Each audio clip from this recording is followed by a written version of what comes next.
আসসালামু আলাইকুম ভাই। আমি আজকে যে কথাগুলো বলতে চাইতেছি, বাংলাদেশে জুনিয়র সাকিবকে যা করা হয়েছে, এটা যদি সুষ্ঠু বিচার না হয়, ভয়াবহ বিচার না হয়, শিখা খানের যদি জেল, শুধু জেল না, ফাঁসি না হয়, মৃত্যুদণ্ড না দেওয়া হয়, তাহলে বাংলাদেশের হাজার হাজার নারীরা এই কাজ করতে সাহস পাবে। আমি নাম বলবো না, বুঝতেই পারতেছেন কি করছে জুনিয়র সাকিবকে।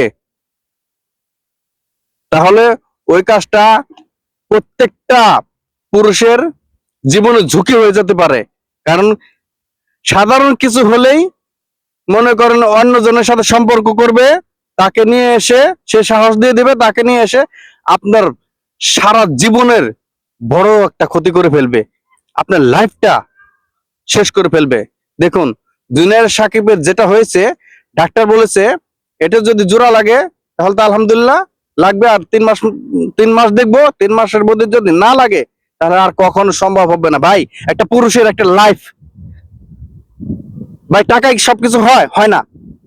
দেখুন, আজকে যদি জুনিয়র সাকিবের লক্ষ লক্ষ কোটি কোটি মিলিয়ন মিলিয়ন টাকা দেন আপনারা, তার মনে শান্তি হবে? টাকা দিয়ে এশ করতে পারবে? কি এশ করবে ভাই? যেটা দরকার ছিল সেটি তো নাই।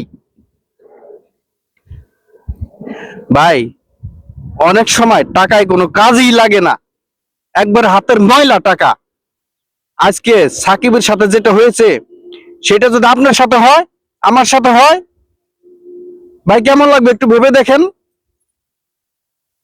তাই আমি বলছি, যে যেখানে আছেন সবাই এটা নিয়ে প্রতিবাদ করুন।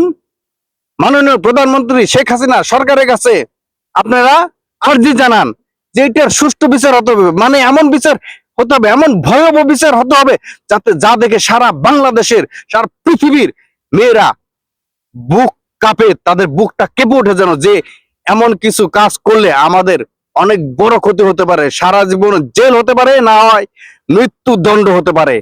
একজনের ক্ষতি করতে গিয়ে আমার নিজের লাইফটা আমি নষ্ট করে দিতে পারি না। এইটা মেয়েদের ভিতরে ভয় ঢুকে দেওয়া উচিত। ভাই, আমরা এখন বউয়ের কাছে যাইতেও ভয় পাই। বউয়ের সাথে স্বাভাবিক ঝগড়া বিবাদ লেগেই থাকে, জীবনের প্রত্যেকটি মানুষেরই স্বাভাবিক ভাবে একটা ঝগড়া বিবাদ হতেই থাকে। দেখুন, অতিরিক্ত ভালোবাসার মধ্যেও ঝগড়া বিপদ হতেই পারে। তাহলে এই জুনিয়র সাকিবের কথা ভেবে অনেক নারীরা মাথা হিট হয়ে যেতে পারে, স্বামীকে বড় ধরনের ক্ষতির সম্মুখীন ফেলে দিতে পারে। কারণ মেয়েদের ব্রেনটে কাজ করে আধা ঘন্টা পর, আর ছেলেদের ব্রেনটে কাজ করে খুব সহজেই, খুব তাড়াতাড়ি, সেকেন্ডের মধ্যেই। এই জন্য মেয়েরা কখন কি করে ওরা ভেবে চিন্তে করে না, ওদের মাথায় কাজ করে না। একটা কাজ করে ফেলার পর, ক্ষতি করে ফেলার পর, তারপরে ওদের মাথায় জিনিসটা ঢুকে। ভাই, পরে ঢুকে কি হবে? এই যে শিখা খানের কি অবস্থা হবে, জুনিয়র সাকিবের বউ, আমি তো ভাবছি, আমার মনে হয় ওর সারা জীবনের একটা ভয়াবহ একটা পরিণতি চলে আসবে, ওর এমন ক্ষতি হয়ে যাবে। বা বাংলাদেশের আইন আছে, প্রশাসক আছে, তারাই করবে এটা, তারাই দেখবে। কারণ এমন কাজটা করেছে রে ভাই, সারা বিশ্বে এটা আলোকিত হয়ে গেছে, মানে আলোচনা শুরু হয়ে গেছে।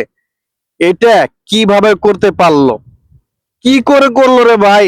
আমার তো চোখের জল চলে আসে ভাই, এমন কাজটা কি করে করতে পারলো?